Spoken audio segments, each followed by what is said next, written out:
আচ্ছা, মানে কখনো এমন হয়েছে যে খুব সুন্দর ধরো একটা বাচ্চা বা একটা তুলতুলে পশু পাখি দেখে মানে এত ভালো লেগেছে যে মনে হয়েছে ওর গালটা একটু টিপে দিই বা একটু জোরে জড়িয়ে ধরি? এটা বেশ পরিচিত একটা অনুভূতি, তাই না? একদম। মজার ব্যাপার হলো এই যে তীব্র মায়া থেকে আসা একটা আপাতদৃষ্টিতে একটু অন্যরকম ইচ্ছে, এর কিন্তু একটা বেশ গালভরার নামও আছে। একে বলে কিউট অ্যাগ্রেশন। ঠিক। আজকের এই আলোচনায় আমরা ঠিক এই অদ্ভুত কিন্তু খুব সাধারণ অনুভূতিটাকেই একটু বোঝার চেষ্টা করব।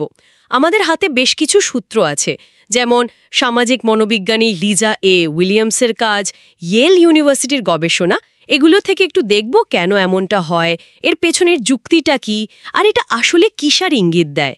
চলুন শুরু করা যাক। তাহলে প্রথমে কিউট অ্যাগ্রেশন জিনিসটা ঠিক কি একটু যদি বুঝিয়ে বলেন।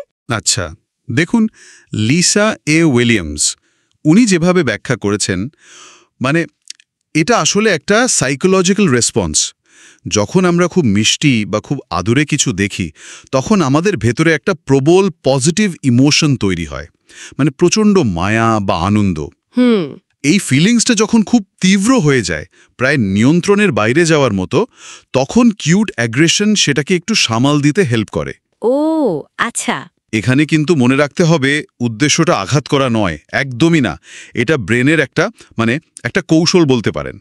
যেমন ধরুন, একটা ফুটফুটে বাচ্চা বা একটা ছোট্ট বিড়ালছানা দেখলে যে একটু চাপ দিতে ইচ্ছে করে বা চিমটি কাটতে ইচ্ছে করে, সেটা আসলে ওই তীব্র স্নেহেরই একটা অন্যরকম প্রকাশ, ক্ষতি করার ইচ্ছে থেকে নয়। তার মানে অতিরিক্ত ভালো লাগাটাকে সামলানোর একটা উপায়।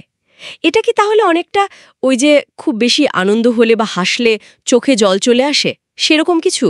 হ্যাঁ হ্যাঁ, ঠিক ধরেছেন, একদম। যেখানে ভেতরের অনুভূতিটা পজিটিভ কিন্তু বাইরের প্রকাশটা একটু অন্যরকম দেখাচ্ছে। ঠিক।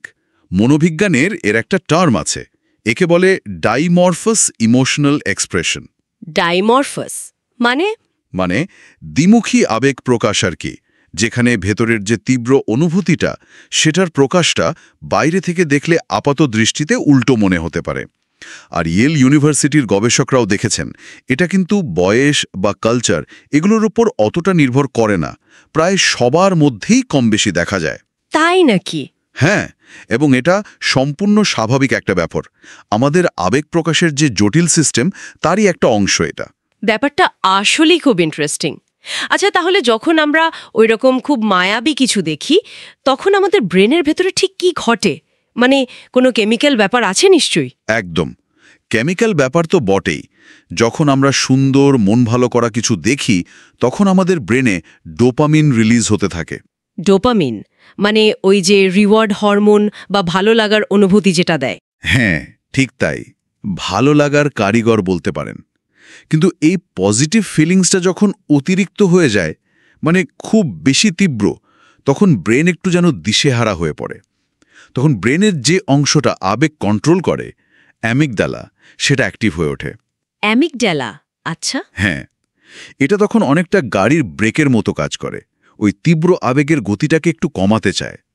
শ্রীলঙ্কার একজন গবেষক ডক্টর কান্তি হেট্টিগোড়া, উনিও এ ব্যাপারটা নিয়ে বলেছেন যে এখানে একটা টানাপোড়েন তৈরি হয়। একদিকে রিওয়ার্ড সিস্টেম আমাদের ওই মিষ্টি জিনিসটার দিকে টানছে, মানে ছুতে ইচ্ছে করছে, কাছে যেতে ইচ্ছে করছে।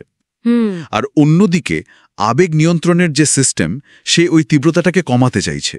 এই দুটো উল্টো দিকের শক্তির যে সংঘাত, সেখান থেকেই কিউট অ্যাগ্রেশনের জন্ম হয়। বাহ, তার মানে ব্রেন নিজেই নিজেকে ব্যালেন্স করার জন্য এরকম একটা আপাত বিপরীতধর্মী পথ বের করেছে। এটা তো বেশ অবাক করার মতো।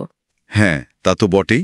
কিন্তু একটা প্রশ্ন আসছে মনে, এই যে কিউট অ্যাগ্রেশন, এটা কি তাহলে কোনোভাবে ক্ষতিকর? মানে এর কোনো নেগেটিভ দিক নেই? দেখুন, এখনো পর্যন্ত যা গবেষণা হয়েছে, তাতে কিন্তু এটাকে ক্ষতিকর বলা হচ্ছে না, বরং এটাকে একটা হেলদি ওয়ে হিসেবেই দেখা হচ্ছে। হেলদি কিভাবে? মানে তীব্র আবেগটাকে সামলানোর একটা স্বাস্থ্যকর উপায়। এটা আসলে আমাদের শিখতে সাহায্য করে যে কিভাবে খুব বেশি পজিটিভ অনুভূতিকেও কন্ট্রোল করা যায়। এটা একরকম প্রমাণ করে যে আমাদের ব্রেন একই সঙ্গে এই পরস্পর বিরোধী আবেগগুলো ধারণ করতে পারে এবং সেগুলোকে নিরাপদে ম্যানেজও করতে পারে। আচ্ছা। কেউ কেউ তো এটাও মনে করেন যে এটা হয়তো আমাদের সার্ভাইভাল স্ট্র্যাটেজিরও একটা অংশ, টিকে থাকার কৌশল আর কি। ও তবে হ্যাঁ, আরেকজন বিশেষজ্ঞ ডক্টর কপিলা রানাসিংহে একটা জরুরি কথা মনে করিয়েছেন যে কোনো তীব্র আবেগ বা তাড়নাই হোক, সেটা মায়া হোক, রাগ হোক বা অন্য কিছু, সেটাকে নিয়ন্ত্রণ করতে পারাটা খুব জরুরি। ঠিক। মানে আবেগের তাড়না যদি কন্ট্রোলের বাইরে চলে যায় তাহলেই সমস্যা। সেটা কিউট অ্যাগ্রেশনের ক্ষেত্রে হোক বা অন্য কোনো আবেগের ক্ষেত্রে, কন্ট্রোলটা ইম্পর্ট্যান্ট। বোঝা গেল ব্যাপারটা। কিন্তু এই অনুভূতিটা কি সবার মধ্যেই থাকে? মানে আমি ঠিক নিশ্চিত নই আমি নিজে এটা এতটা স্ট্রংলি ফিল করি কিনা। এটা একটা ভালো পয়েন্ট। দেখুন, বেশিরভাগ মানুষই লাইফের কোনো না কোনো সময় কিউট অ্যাগ্রেশনটা ফিল করেন, তবে এমন অনেকেই আছেন যারা করেন না, অথবা করলেও হয়তো খুব হালকাভাবে করেন। এর মানে কিন্তু এটা নয় যে তাদের মধ্যে কোনো গণ্ডগোল আছে বা কোনো সমস্যা আছে। আচ্ছা। কেন এমনটা হয়, মানে কেউ ফিল করে কেউ করে না, এটা নিয়ে সাইকোলজিস্টরা এখনও পুরোপুরি নিশ্চিত নন। গবেষণা চলছে।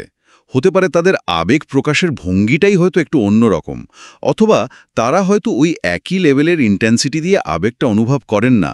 প্রত্যেকের তো নিজস্ব ধরন থাকে। তা তো বটে। তাহলে সব মিলিয়ে যা দাঁড়ালো সেটা হলো কিউট অ্যাগ্রেশন আসলে আমাদের ব্রেনেরই একটা স্বাভাবিক প্রক্রিয়া, যেটা খুব বেশি ভালো লাগার মতো তীব্র পজিটিভ অনুভূতিকে সামলাতে সাহায্য করে। এটা ক্ষতিকর নয়, বরং আমাদের আবেগ নিয়ন্ত্রণেরই একটা ইন্টারেস্টিং উদাহরণ। একদম তাই। আর এখানেই কিন্তু একটা ভাবনার জায়গাও তৈরি হয়, তাই না? কি রকম?